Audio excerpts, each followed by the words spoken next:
The FlightBridgeED Air and Surface Transport Symposium is back, May 18th through 20th of 2020. Join us in Murfreesboro, Tennessee for our third installment of one of the best EMS conferences in the nation.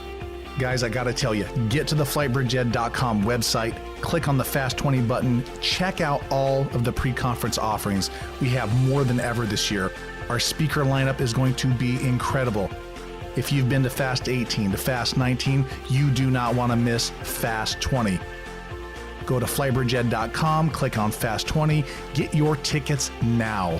We'll see you in Murfreesboro. The content of this podcast is based on medical fact and evidence-based practice from credible authoritative sources, but is not a substitute for your institution's policies, procedures, common sense, or good judgment. The views and opinions are those of Eric Bauer and FlightBridgeED in their entirety. This is the FlightBridgeED Podcast, critical care and emergency medicine education for nurses and paramedics. Here's your host, Eric Bauer. Hey everybody, Eric back with you. Today's podcast is an exciting podcast, and we are going to talk about a nightmare serious case. I've got my good friend and buddy, Rahkeem Francis, with me. How you doing, dude? I'm doing good. How about you? Hey, good. The other day we were talking on the phone, and this case got brought up, and we were talking about the different aspects of care, and I thought, what a great topic to present as a nightmare serious case. We have done podcasts in the last 7 years on traumatic brain injury, looking at the different head bleeds, etc., but we've never really focused on this topic, and this topic is that ischemic stroke and how the progression from the pre-hospital side, onset and recognition by bystanders to EMS, all the way through the critical care side until the patient is delivered to a definitive care and facility. And so that's where I think this podcast is really going to highlight a lot of great teaching points. A lot of things happened on this flight, this call that I think bring forth great discussion. So why don't we start off, and we will present the case. We'll have you present the case, and we'll just kind of dissect it as we move forward and see where we end up.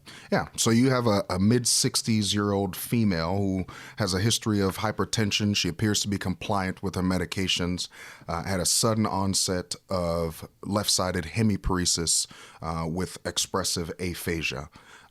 Started about 2 hours ago. Pre-hospitally, I think this is a pretty common presentation for EMS crews on the ground. And one of the things that can't be overstated, two of the things that can't be overstated is checking the blood sugar, number one, and two is the decision-making surrounding where this patient goes initially. Sure. We have to think about the resources that are available to us and what's best for these patients. So patients that present with stroke-like symptoms, we never want to deliver that patient with a low blood sugar because that's one of the mimickers that can be pretty embarrassing to present to an ER with. But once we rule that out, we definitely want to think about where is this patient best going to be transported that's going to be best capable of taking care of them. And to me, that is the closest available CT scan with TPA available.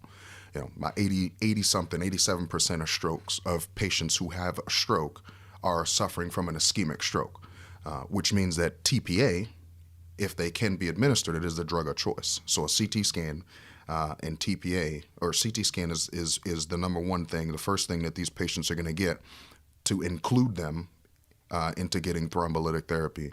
And then once they get the CT scan to rule out that it's not a bleed, then they can get the TPA. So that's at the forefront of our decision making, I think. Yeah, no, great points. And I think when you look at the EMS side, obviously good assessment, looking at this from kind of more of broad strokes, as you said, make sure the blood sugar is adequate, but really immediately dive in and identify if this truly is a stroke. Whether we want to kind of dive into early air access, I think that's a completely separate topic. But exactly what you said, we've got to give definitive care at a location, certified stroke center, preferably, but CT scan with TPA available. So what is the best way? I mean, there's multiple ways to assess for strokes, but one of the most common is the Cincinnati stroke scale. Yeah, correct? Yeah, I think so. The three things that the Cincinnati tests are for facial droop, arm drift, and alterations in speech. And this lady had all three. She had facial droop, she had left-sided hemiparesis, and she couldn't talk. So she had expressive aphasia. She couldn't find her words when she was initially presented to EMS. All right. So EMS picks her up. They take her to a hospital. We'll just say hospital with obviously CT scan. Let's take it from there. What was the CT scan diagnosis, and how did the care progress from there? Right. So this lady, when she presented to the local stroke-ready hospital, got a CT and it showed a right MCA occlusion, which was consistent with her left-sided hemiparesis. There was no notation of any mass effect within the brain parenchyma itself, but when I did walk into the room, I noticed that there was some neosynephrine hanging, and wondered why it was hanging, but it wasn't being infused, and the patient was normotensive. So I didn't think much of it in that moment, but that was something that I noted when I walked through the room. She was already intubated, and I assumed that was for airway protection. They expected that she wasn't going to be able to protect her airway much longer, so she was intubated and placed on a mechanical ventilator, and she had TPA infusing. So TPA was ruled in for this lady, and she got the drug within 30 minutes of coming through the door. You want to just quickly highlight the whole aspect of TPA dosing and the importance of verifying the dose, verifying, and understanding the max dose of TPA and how that should be done. Yeah, so TPA is a pretty important drug in the care of patients with strokes, ischemic strokes, and I think understanding the inclusion criteria or the risks associated with TPA is very important. So they center around anything that exposes the patient to risk to bleeding. If the patient's at risk for bleeding, they should not get TPA. So obviously an ischemic or not an ischemic, but a hemorrhagic insult within the brain itself is an exclusion to it. They have to be older than 18. The onset of symptoms usually are before 4.5 hours, between 3 and 4.5 hours of last known normal. Previous TPA administration, hypertension are all things that you would want to consider. We can treat some of those things. We can fix some of those problems prior to giving them TPA.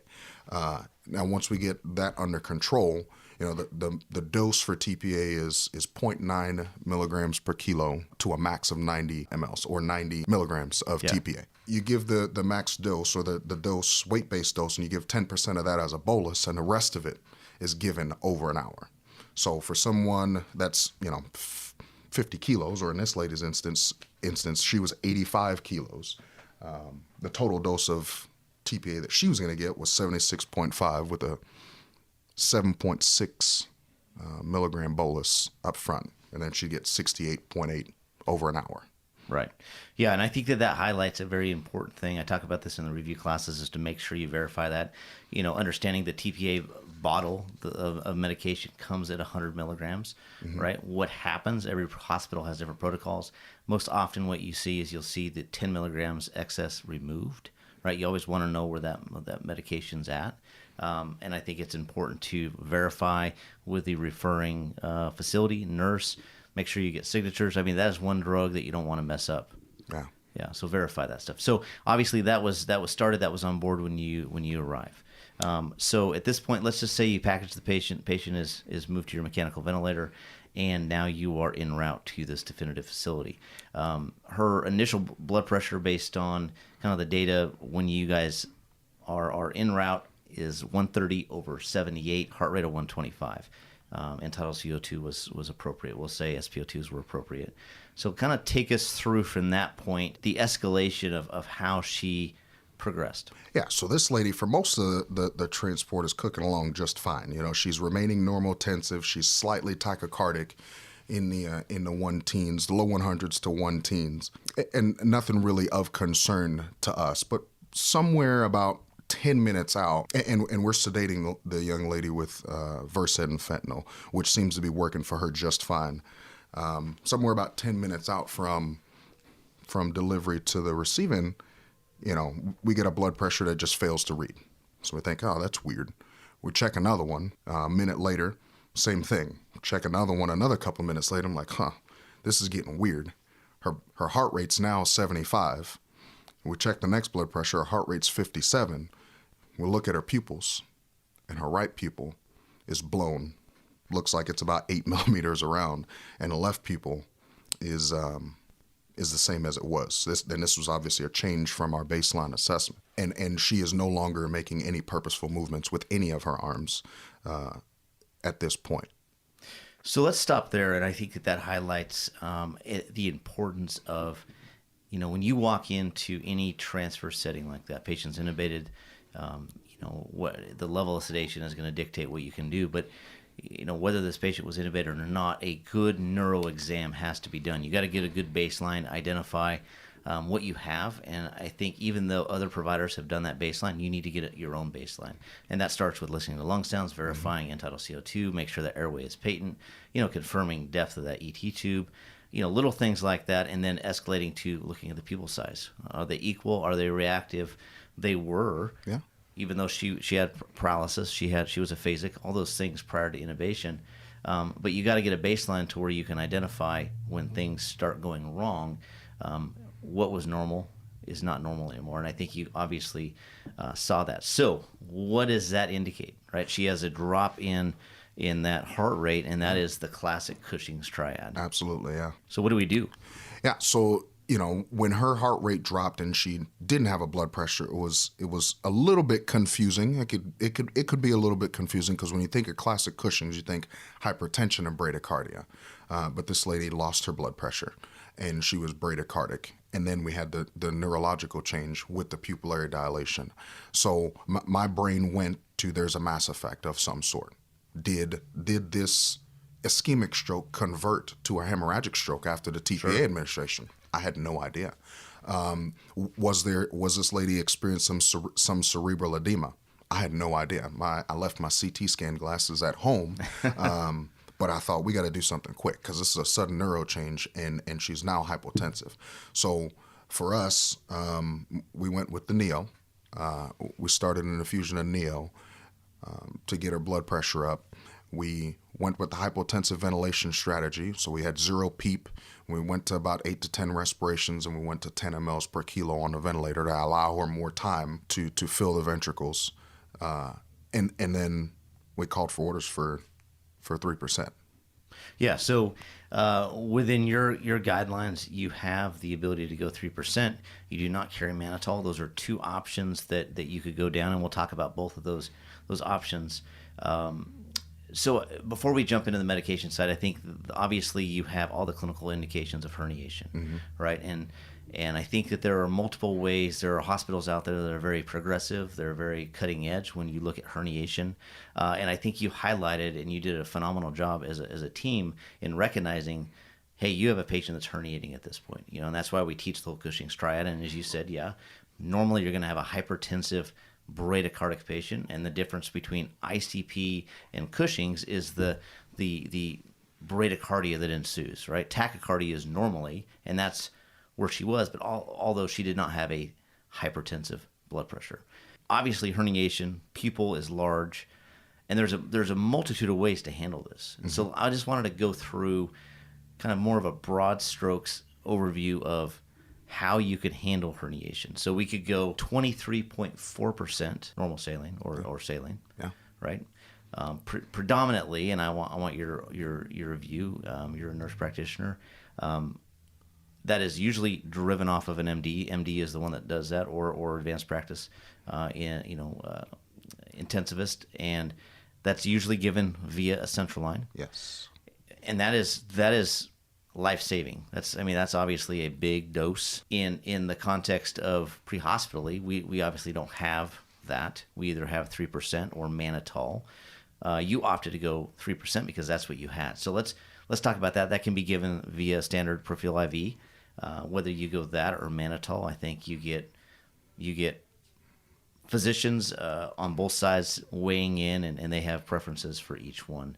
Before we jump into kind of what you guys did, I know you called for orders. Let's just look at these 3 therapy options from the 23.4 to 3% to, we can just quickly discuss mannitol and the considerations for each. Right. So 3% to 23% hypertonic saline are hypertonic solutions, meaning that they carry a higher tonicity than normal body fluid.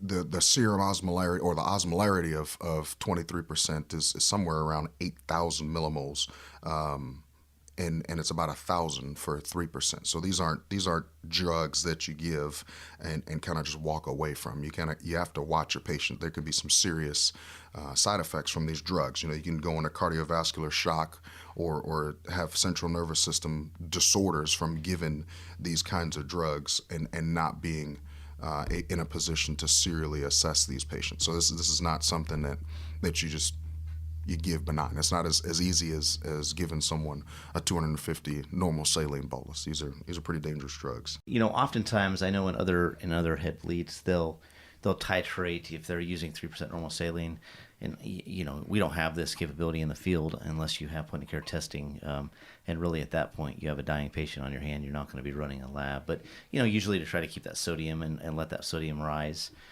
to around 155, right? That's usually that point. But I think the thing that you're looking at is resolution, right? So let's go back to what you guys did. Obviously, you called, you got orders, you recognized the need, and so what happened at that point? So we treated the hypotension with the phenylephrine infusion, and simultaneously gave the 3% saline for the sudden neurological change that we believed to be associated with the mass effect.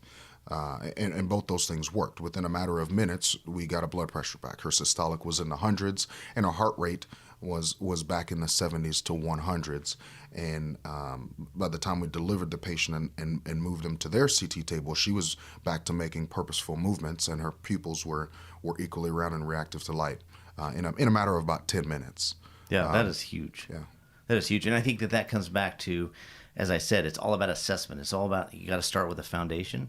You guys did a good assessment in the beginning. You identified what her pupils were and how they were reactive, and then you saw and recognized the change. And then now you have resolution, right? And that's got to feel really good. I mean, that is one of those patient care interactions that you'll never forget. Yeah. How do we deal with the different blood pressure targets in ischemic stroke patients? What are your thoughts? Let's say this patient had a blood pressure of 224 over 126.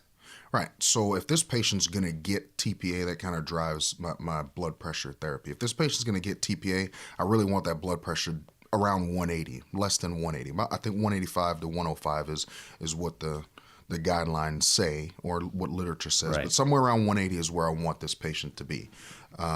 And you could do that through a number of ways, but I think the most popular choice is calcium channel blockade with nicardipine. Mm-hmm. That's usually a pretty safe drug in a neuro patient. It's fast on, it's fast off. It's more afterload reduction than anything else, and which is pretty safe in the neuro population. Yeah, and I think that's always the standard. It is to keep it at that 185 over 105. Obviously, you came in, her pressure was much lower than that. You didn't have to really worry about that, but that is always one of those hot topics about, do we treat or do we not treat? Pre-hospitally, if your pressure is high like that, you're just taught not to treat it, right? Because you don't know right. what their norm is, and that's a consideration to look at, is what is their norm? Are they normally hypertensive? And we know ischemic strokes, more so than hemorrhagic strokes, they need more perfusion. Mm-hmm. So that's where ischemic, we're told now to lay the head of bed down flat. Mm-hmm. Hemorrhagic, we're going to go 30, 35 degrees, head elevated a lot of times. So a little bit different, where I remember back 10 years ago, we were told anybody with neurological, disorders of any kind, you just didn't know, it was always head of bed elevated. And I think we've learned that they need that higher pressure. Now, obviously, when we look at, different head bleeds, whether that's subdural, subarachnoid, or interventricular, intercerebral, we target the blood pressure based on exactly that. Yeah. Usually, subarachnoid, we talk about 140, intercerebral, interventricular hemorrhages, we go 160. But I think that is always one of the hottest topics in my career when I'm working with another provider, is when do we treat the blood pressure and when we don't. It's always an uncomfortable dynamic. It is you don't very want to make the yeah. wrong decision. Yeah. The subarachnoid hemorrhage question is one that's always a cause of concern or a topic of concern for providers, because those are they're so finicky. There's traumatic subarachnoids, there's aneurysmal subarachnoids, and then there's the ones that we don't even know about that are non-traumatic, non-aneurysmal. We don't know what the etiology ruptured of them is. AVM. We have no clue, and oftentimes we don't know whether that patient needs the perfusion until they're in the OR, and we can see what's going on inside that patient's skull. So it's a hot topic. It's a decision that you definitely got to put some thought into. So how do we wrap this case up? Obviously, the patient went through all the clinical signs of herniation. You guys recognized that. You treated that with 3%. What if you did not have 3%? We went mannitol. What would we look for there, dosing wise? Right. So mannitol, the dose for mannitol is 0.25 grams per kilo if you have it available to you. Some of the same concerns. It's a hypertonic solution, so it's going to pull fluid from the interstitium and into the vascular space, and we have to make that decision very deliberately. One of the things that's unique about mannitol is it has a reputation for crystallizing if it's not temperature controlled. Right. So we definitely want to give the vial a good look before we actually start to administer the medication, and we absolutely want to give the medication through a filter when we give it, because we definitely don't want to have crystallized medication infusing through somebody's veins. So those are things to think through when you think about mannitol specifically. Sure. I think, and again, whether you go mannitol or 3%, that's going to be based on your guideline. If you have both, that's going to be your choice. Oftentimes, I think I hear more and more that 3% is preferable, but it all depends on the facility. It all depends on the neurosurgeons who are guiding that care and what they want. So I don't think there's a right or wrong answer. I don't think so either. I've been in neuro ICUs that are all about mannitol, and I've been in some that are all about 23.4% hypertonic saline. I think it's 6 in one and a half dozen in the other. Is there anything that we need to discuss as far as wrapping this up? I think the key points, teaching points, are recognizing the herniation, getting a good assessment, understanding the baseline, recognizing the Cushing's triad. I think oftentimes when I think about Cushing's triad, I'm thinking about it from the perspective of traumatic brain injury, honestly. And so I think that's why I love this case, is because this is just a ischemic stroke that progressed to Cushing's triad. You have herniation, you have a blown pupil. You guys recognize that. You treated it. You have resolution of those symptoms. Obviously, she's still gravely ill, but you get her to a definitive facility. You take her into CT scan, and you say you notice that she's got now, movement again. Pupils are back to normal. So I think that's a great case. Yeah, it was definitely a fun one. Yeah. Well, guys, this is just a quick overview of an ischemic stroke patient. I think that when we look at cardiac care, whether that's STEMIs or stroke care, it's all about early recognition. Door to balloon for cardiac, door to TPA or recognition to CT scan, and that those two, cardiovascular and neuro patient types that's where we make a huge difference, right? And I think it comes back to having a complete system that works together, knowing where your hospitals are, knowing where your certified stroke centers are, and hey, it's all about, if in doubt, call 911. If it's a family member you just don't know, and it's always best to err on the side of caution. Yeah, you took the words right out of my mouth, because I was sitting there thinking, I think it takes a tribe to care for those time-sensitive injuries. Yeah. There's no one system that's gonna care for that patient from time of injury to rehab. It's gonna take, and it often centers around transport services. So 911, ground ambulances, critical care services, air ambulances, they're all, it's an integrated, we're all part of the system that's going to care for these patients, and we're the ones that save the patient the time and get them to the definitive care that they need to. Yeah, absolutely. Well, hey man, it's been great talking to you. I appreciate you taking the time to jump on this podcast, and I know when you were on the podcast, I think beginning of last year, was a very popular podcast we did on trauma resuscitation. And so really looking forward to having you on more often and appreciate all you do. Yeah. Thanks for having me. Yeah. All right, guys. So until next time, I will talk to you soon. This has been a production of the FlightBridgeED Podcast, leading the way in pre-hospital critical care and emergency medicine education.